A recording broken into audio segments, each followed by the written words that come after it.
It's a heroic age. After Norman Osborn and his Dark Avengers have been defeated in the battle at Siege, or Asgard, or Oklahoma, or whatever you want to call it, we get a brand new team of Avengers. In this case, by the same creator, Brian Michael Bendis, and we get a brand new Avengers. So why do we need a new Avengers when you've got an Avengers, and what's going on here?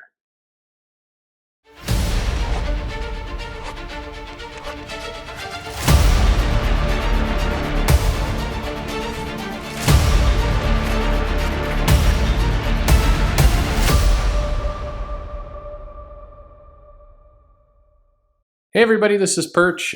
This was the start of, the second, really, the Avengers core book by Brian Michael Bendis and John Romita Jr. was the start.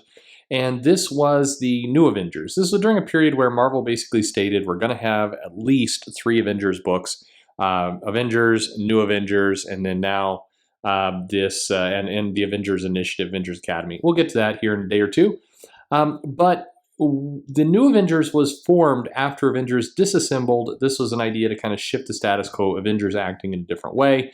Now that we went through Civil War and the schism between the teams, and now everybody's back together again, what's the point of New Avengers? Well, basically, we're getting into this comic, but the premise is that Avengers Commander is Steve Rogers, and he's given the Captain America mantle to Bucky Barnes, so he's Commander Rogers. And he is got his normal core, heavy hitter, public face, have to operate in concert with S.H.I.E.L.D. Maria Hill is kind of running the team.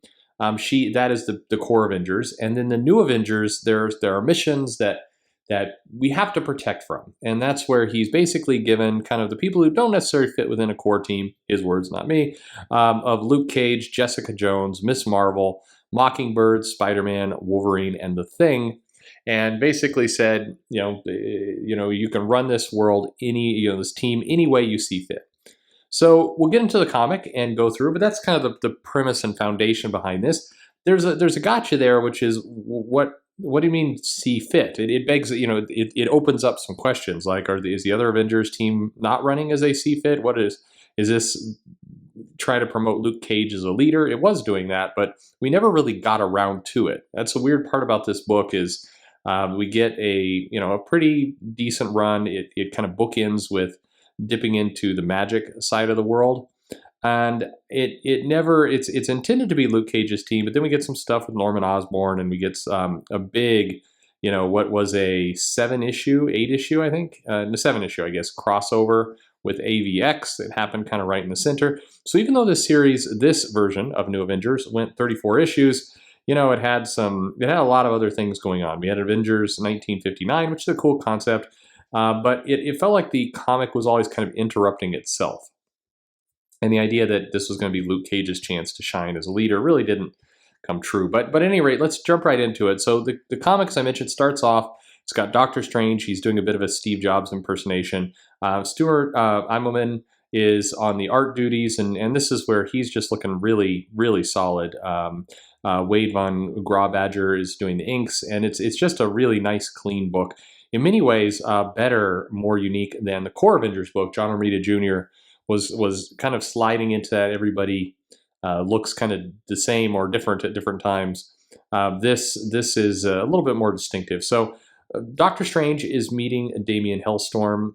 He is basically saying, it's kind of classic Avengers setup. There's disturbances in the astral plane. Something is going on. Something is wrong.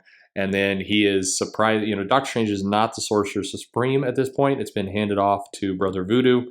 But he's immediately attacked by Hellstorm, who's been possessed. And that sets up the threat. So what's going to happen to Doctor Strange? We don't know.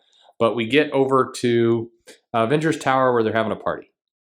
And in the party, they're basically saying, Luke Cage is having an argument of, what's the point? We fought here, and now you want us to just kind of submit back to Maria Hill. We had this big civil war. We wanted to do things our own way. We want to, we should be able to choose how we fight.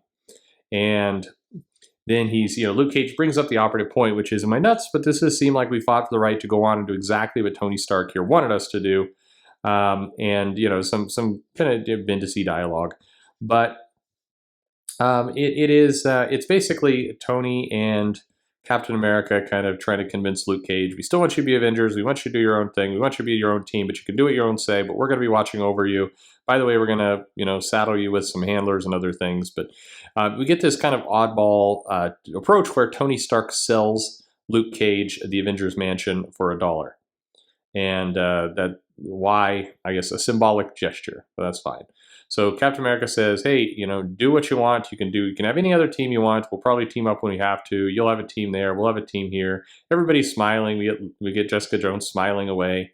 And Luke Cage kind of smiling, Captain America smiling. And they go off, okay, we got to form a team. Kind of classic Avengers stuff. We got to form our team. Meanwhile, over in Mystical Land, Brother Voodoo is hanging out talking to his dead brother, and he is meditating on the mystical arts. He's become the Sorcerer Supreme.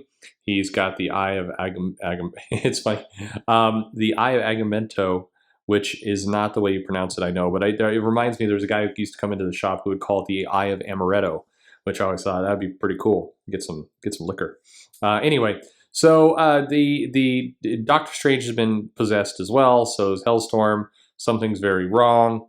They need to see the Eye of Agamotto. There you go. I'll try it that way. I think that's actually it. Agamotto. Whatever. Domanu, I come to bargain. Anyway, so he gets an attack comes in and something is going on. So we're gonna have a mystical threat. Meanwhile, Luke Cage and Danny Rand are kind of moving into the Avengers Mansion.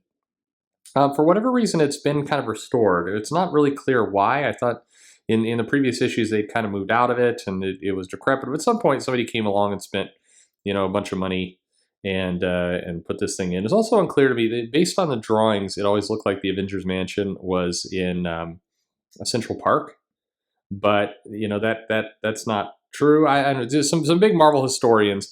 I've heard some people have claimed it's in Central Park. Some people have claimed it's not in Central Park. It's been defined at some point, but then like a year or two later, a writer comes around and changes it up. And then the X-Men moved into Central Park, and it's all over the place. I don't know why I worry about these things. Anyway, they go to move into their mansion, and they're greeted by Victoria Hand, the crazy woman who was part of Norman Osborn's Saturday night party, and she's got a letter for them. And she hands the letter over to old Luke Cage. Nobody trusts her. And it's basically Steve Rogers who said, you get to run your own team. But then he also says, I need a favor. I need someone to keep track of you guys. Need to interface, not to interfere, tell you what to do, just someone to help facilitate your work there. Not somebody to tell you what to do. Not somebody who's going to be in the way. Not somebody who's going to, be a spy for me, but just somebody who's going to be embedded by you and report back to me and maybe pass some messages along and be a conduit since we can't trust you to pick up the phone and talk to yourselves. Yeah, it all sounds above board. It sounds great. So anyway, she's there. Why is she there? She was part of the Dark Avengers and was kind of fully aligned with Norman Osborn. And, Luke Cage just decides to smash her into a rare base and, she just gets the hell out. And, but there's some waffling. We get some Jessica Jones, she held a gun to our baby's head. What the hell? And so, they're having some trouble moving in. So then we get back to the battle. And the battle in this case is Brother Voodoo has been attacked by Doctor Strange and by Damien Hellstorm. We're getting a big old fight with some monsters and some demons, and the brother's telling them to run. And it's a lot of pretty crazy stuff.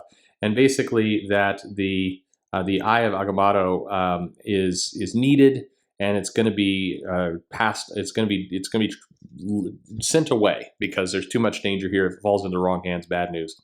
So this is already, by the way, compared to the other Avengers title, we've got a little bit more action here, but it also is. It reveals a couple things. I think Brian Michael Bendis, he didn't do it, but I think he would have written a really good long run on Doctor Strange, and they probably should have let him do it. With the movies and everything else, Bendis might have fit Doctor Strange pretty well. He does seem to like this magic stuff. He seems to have a good kind of bend for possession, and he did this stuff with the Hood as well. And I always felt like Bendis should have tapped more into magic than he ultimately did. He wound up going and doing other things, but I think he had an affinity here, and this is one of the areas where they didn't use Bendis to his full potential. At any rate, because we can't leave the talking for long. We get back to some nice rooftop cafe where old Victoria Hand is having a nice coffee, and they talk about her worldview and her idea. And Luke Cage has brought around Wolverine to kind of sniff out if she's telling the truth or not. And it's for whatever reason she's getting her second chance, and she's going to be there. And we kind of skate over the whole she's here to spy on me by Steven Rogers. The Victoria Hand character, who spoiler alert, later in the series gets killed, is such an odd character. It's meant to be kind of a redemption arc, somebody who's determined but maybe on the wrong side, and it just this character is always written in such a way where if you really stop to think about it, there's no way in hell they'd let her anywhere near any of these people. Why bother? She's driven. Her background is that she's an accountant. She's bad at love, so to speak. We see her she had a wife or a girlfriend, I think a girlfriend, that walked out on her, and so it's kind of this broken character. And I get that Steve Rogers wants to give people redemption arcs, but on the other hand, the Avengers is supposed to deal with the world's greatest threats. It's unclear what she is doing here. But yeah, well, she became a fan favorite by some people. I see some cosplaying going on. All right. We transition to basically lunch, which is them, Luke Cage kind of doing a sales pitch. Now, thankfully, we don't get the long, drawn out, who will be an Avenger with a lot of little, face bubbles and things. But this is the pitch for The Thing and for Spider-Man. Hawkeye is here for some reason. He's on the other team too. He's dating Mockingbird at this point. Maybe it's unclear. Anyway, so we get some kind of good humor. Wolverine saying, "I'm on two Avengers teams," but suddenly in Luke Cage's hand is the Eye of Agamotto, and he is thankfully, Bendis is reading my mind by calling the Eye of Ago, what the hey, which is all cool. So it's been transferred out. Suddenly, Doctor Strange and Hellstorm appear on the scene. Wolverine sniffs him out with his Stuart Immonen, this doesn't smell right face, and he is. They jump into the attack. The ruler. We're going to rule this dimension. Luke Cage, grows. The picture is a little unclear what's going on here, but basically he grows super large, and we've got ourselves a little mystical fight. This storyline will go on for 6 issues. It's a weird way to start New Avengers. It's refreshing, and then it's different. It's starting with a mystical threat, and that's nice. But it also, it sets up a lot of kind of both talking about the team. The real action is happening from people who are on the team. Doctor Strange would go on to kind of join the team later, but it does set up a kind of an oddball way to do things, and that's